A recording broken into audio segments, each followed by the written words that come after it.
For 80 years, elements of the U.S. government managed a total blackout on the existence of non-human intelligence. Today, that vault door is cracking open. This shift began with an event in 2004, when Commander Dave Fravor encountered what is now recorded as the Tic-Tac anomaly. The craft dropped from 80,000 feet, the edge of space, to sea level in a fraction of a second. To perform that maneuver, the object would have to generate localized energy levels that current human engineering cannot match. This wasn't a visual trick. The movement was simultaneously tracked by the Aegis radar system and witnessed by a Top Gun commander with 20 years of flight experience. Because these encounters are now documented across multiple sensor platforms and corroborated by Senate intelligence briefings, lawmakers are no longer treating UAPs as a curiosity. They are treating them as a superior technology operating with total autonomy in restricted American airspace. The Wall of Silence was built in the aftermath of World War II.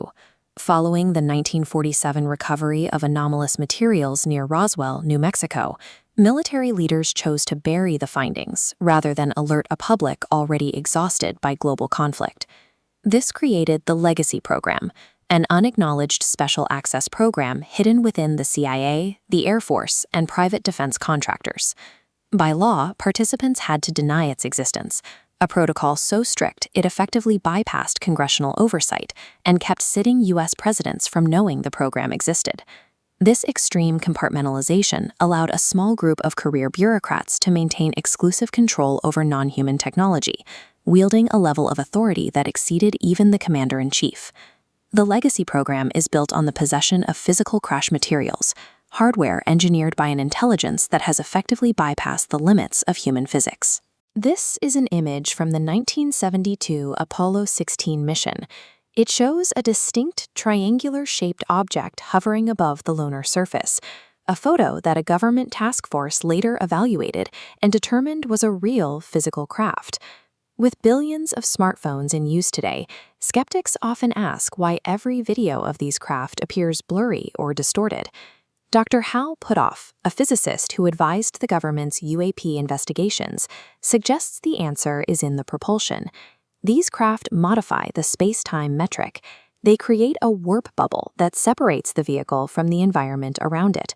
Trying to film an object inside this bubble is like trying to photograph a fish through rippling water. The light rays entering the camera lens are scattered by the gravitational distortion, making a clear image physically impossible.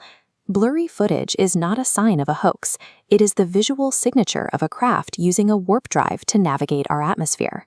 Government research eventually moved past hardware. When the CIA realized they were dealing with a technology that didn't follow conventional rules, they launched Project Stargate. For 2 decades, the military trained intelligence officers in remote viewing, an attempt to project the mind's eye to distant locations. This program was used to locate a missing Soviet aircraft in Africa by providing the exact coordinates when traditional satellite surveillance failed. Many recovered crafts contain no control panels or traditional interfaces. This led investigators to a radical conclusion. To understand this technology, they had to study the intersection of quantum mechanics and human consciousness. For decades, the logic for secrecy was simple. The U.S. knew adversaries like Russia and China were also recovering these materials, and officials believed that disclosure would hand a technological blueprint to our enemies. However, 80 years of silence has now created a strategic crisis for the United States. To protect the cover-up, the intelligence community spent years stigmatizing the topic. By labeling the subject as nonsense, they effectively locked the world's brightest scientific minds out of the room. Because institutions like MIT were kept in the dark, American scientific progress on reverse engineering these materials stalled. We traded the brainpower of the academic sector for the security of a vault. This isolation has left the U.S. vulnerable. We are now in a high-stakes race with adversarial nations to master this physics first, and the secrecy that once protected us is now our greatest disadvantage. Recognizing this, the current administration recently issued a directive for federal agencies to begin a rolling declassification of all UAP evidence. This is a tactical move to crowdsource the science. By removing the stigma and releasing the data, the government is betting that the global scientific community can master the technology before our rivals do. After 80 years of silence, the truth is stepping out of the shadows. Humanity is facing a transition that will change the way we understand our place in the universe.